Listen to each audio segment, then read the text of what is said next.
Pripadati civilni zaščiti pomeni opravljati naloge zaščite, reševanja in pomoči ter odpravljati posledice naravnih in drugih nesreč. Ta navidez skupi zapis skriva v sebi veliko več in ta isto povedano ima v praksi precej večjo težo. Morda se nam zdi samoumevno, da so in da bodo pripadniki civilne zaščite na voljo vselej, ko stvari uidejo iz tirnic vsakdana. Tudi zato je prav, da jim enkrat letno sežemo v roke in izrečemo tisto, kar je v silnem hitenju ostalo neizrečeno. Hvala. Spoštovani gospe in gospodje, cenjeni gostje, pripadniki civilne zaščite, dobrodošli. In dobrodošla in pozdravljena predsednica Vlade Republike Slovenije, magistrica Alenka Bratušek, ki jo vabim k besedi. Spoštovane gospe in gospodje, danes smo še vedno pod vtisom izjemne naravne nesreče, ki nas je prizadela v začetku tega meseca, ko je narava pokazala svojo moč v razsežnostih, ki jih do sedaj nismo poznali. Posledice žleda bomo v slovenskih gozdovih odpravljali še nekaj let. Veliko škodo je žled prizadejal elektrogospodarstvu in železniškemu transportu. Posledice bomo pravzaprav čutili v celotnem gospodarstvu. Nedavna ujma, ki se še danes žal nadaljuje s poplavami na območju Planinskega polja in Cerkniškega jezera, je bila in je še velika preizkušnja tako za naše državljane, kot tudi za državo z njenim sistemom zaščite, reševanja in pomoči. Ta sistem se je ob tej, zdaj že lahko rečem, veliki oziroma pravzaprav največji naravni nesreči do sedaj izkazal kot utečen sistem, ki se učinkovito odzove v okviru svojih pristojnosti in zmogljivosti.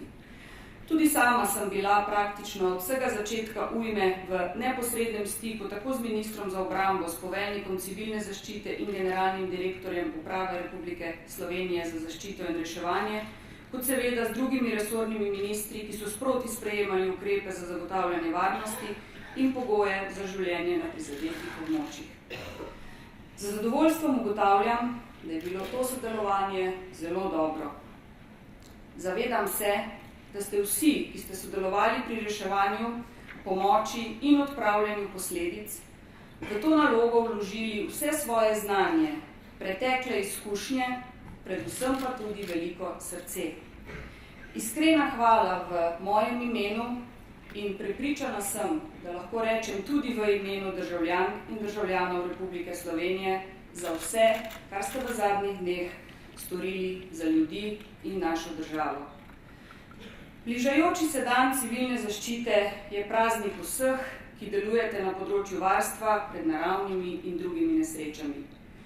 Kot predsednica vlade vam želim povedati, da se zavedam, da je vaše delo, ki ga upravljate, ne da bi pričakovali posebno pohvalo in priznanje, eden od bistvenih temeljev za varno življenje državljank in državljanov Republike Slovenije. Iskrene čestitke vsem prejemnikom, ki bodo danes dobili priznanja in na koncu še enkrat iskrena hvala za vse, kar ste do sedaj naredili za naše ljudi in za našo državo. Hvala. Hvala lepa predsednici vlade. K slavnostni besedi vabim ministra za obrambo Republike Slovenije, gospoda Romana Jakiča.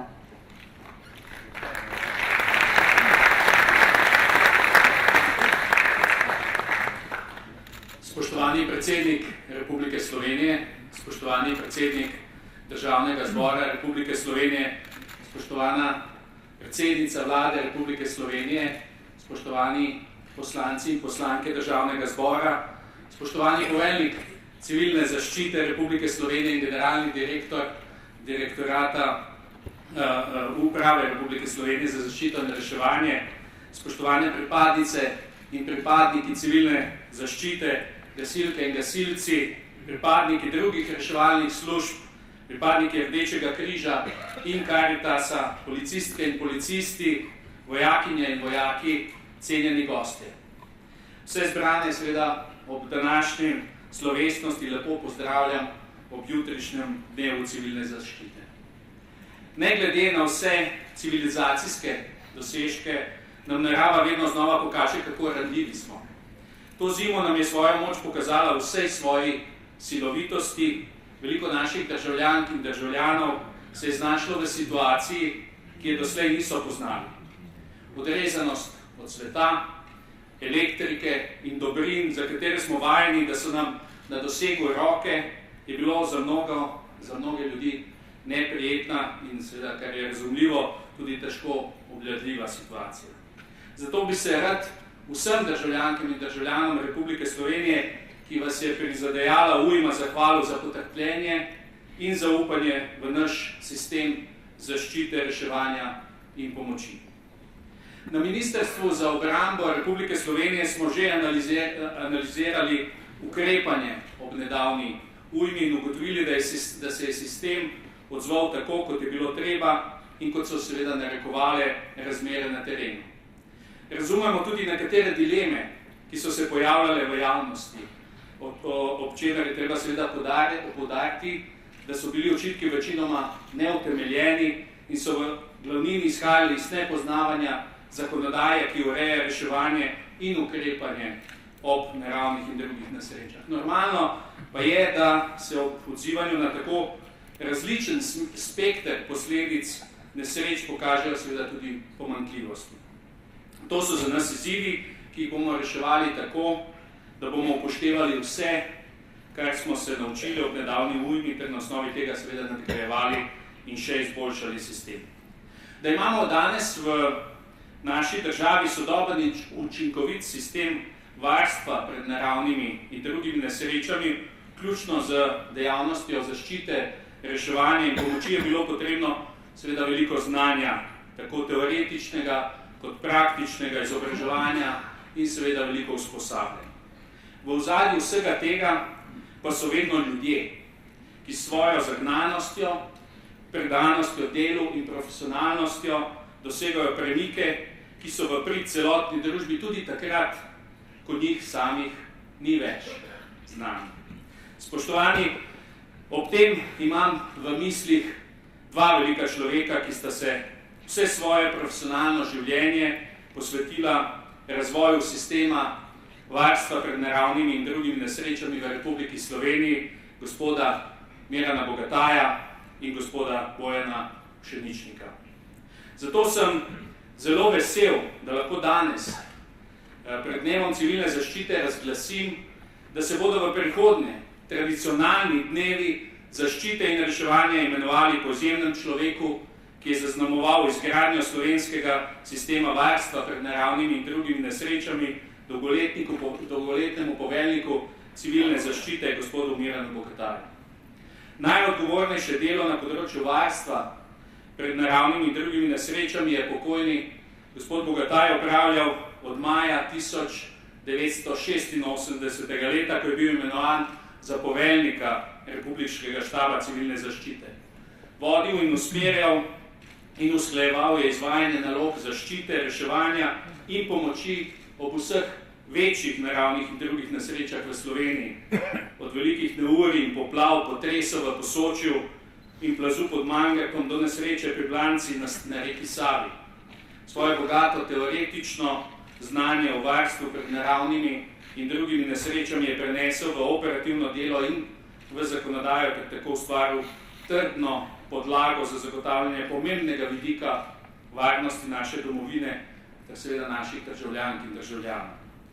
Veliko čast mi je tudi, da lahko razglasim še eno pomembno odločitev, in sicer, da bo uveljavljen strokovni dogodek, ki se izvaja, in sicer simpozij z naslovom Naravne nesreče v Sloveniji, ki poteka v okviru Slovenske akademije znanosti in umetnosti, zdaj naprej se bo imenoval po gospodu Bojanu Pšeničniku. Nekdanji dolgoletni direktor Uprave Republike Slovenije za zaščito in reševanje, pokojni gospod Pšeničnik, je imel v najbolj ključnem obdobju jasno vizijo razvoja sistema varstva pred naravnimi in drugimi nesrečami v Republiki Sloveniji, ter jo je predstavil v knjigi Nesreče in varstvo pred njimi, ki seveda velja, to vi dobro veste, za temeljno doktrinarno delo slovenskega sistema varstva pred naravnimi in drugimi nesrečami. Vesel sem, da se bosta odslej dva pomembna tradicionalna dogodka imenovala po dveh ključnih možeh, zaslužnih za to, da imamo danes v Republiki Sloveniji učinkovit sistem varstva pred naravnimi in drugimi nesrečami, utemeljen tako na poklicnem delu kot prostovoljstvu in množičnosti. Po njuni zaslugi se je ta sistem v letih po osamosvojitvi razvil v samostojni podsistem nacionalne varnosti Republike Slovenije. Prepričan sem, da bo na ta način vse, kar sta si prizadevala, seveda živelo tudi dlje. Za sodoben nacionalni sistem varstva pred naravnimi in drugimi nesrečami je izredno pomembno, da je dobro vpet v mednarodno okolje. To se je pokazalo tudi ob nedavni ujmi, ko so nam številne države prek mehanizma civilne zaščite Evropske unije in tudi po zaslugi seveda dolgoletnega uspešnega dvostranskega sodelovanja nudile pomoč v najkrajšem možnem času. Sodelovanje v okviru mehanizma civilne zaščite Evropske unije pa se bo v letošnjem letu razširilo še na področje preventive in pripravljenosti, in sicer za izdelavo nacionalnih ocen tveganja pred nesrečami in v prihodnosti tudi z načrti za obvladovanje teh tveganj.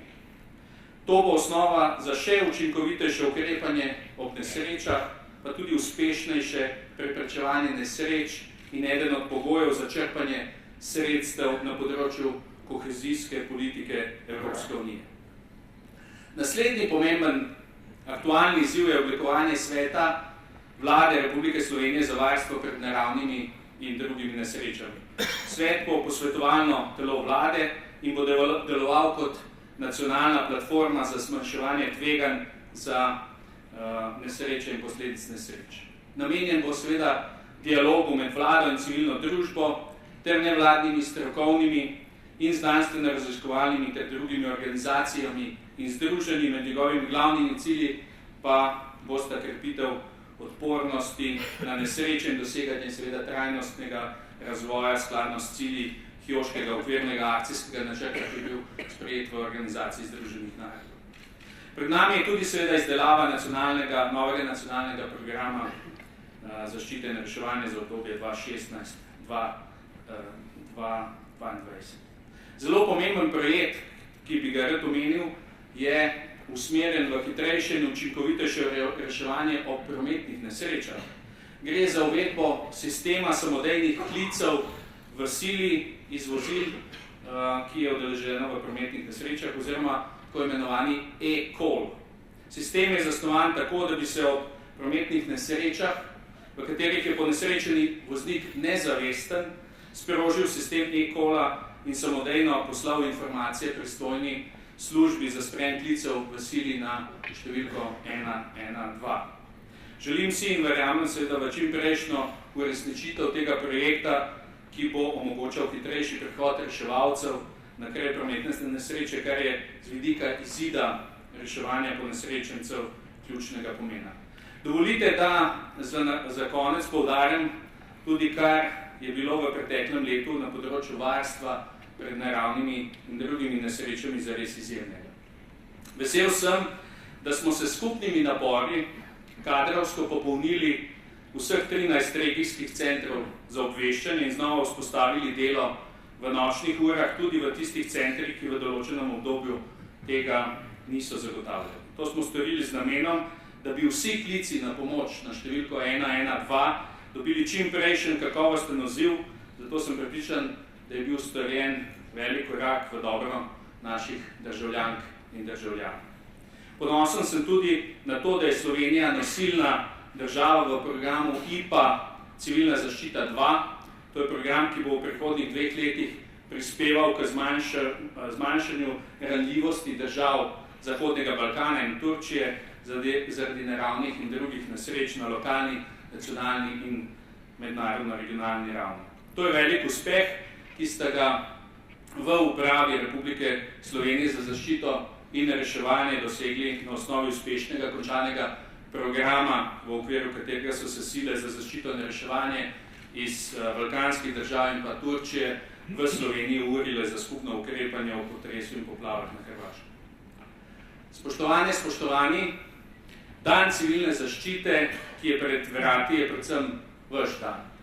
To je praznik vseh, ki delujete v civilni zaščiti in širše na področju varstva pred naravnimi in drugimi nesrečami, ter priložnost, da boste tisti, ki ste se še posebej izkazali v preteklem letu, prejeli priznanje za svoje delo. Vsem prejemnikom priznanj iz srca seveda čestitam in se vam zahvaljujem za vse, kar ste storili za dobrobit državljank in državljanov Republike Slovenije ter celotne skupnosti. Hvala vam za vse ure in dneve, ki ste jih preživeli seveda v skrbi za našo skupno varnost. Hvala.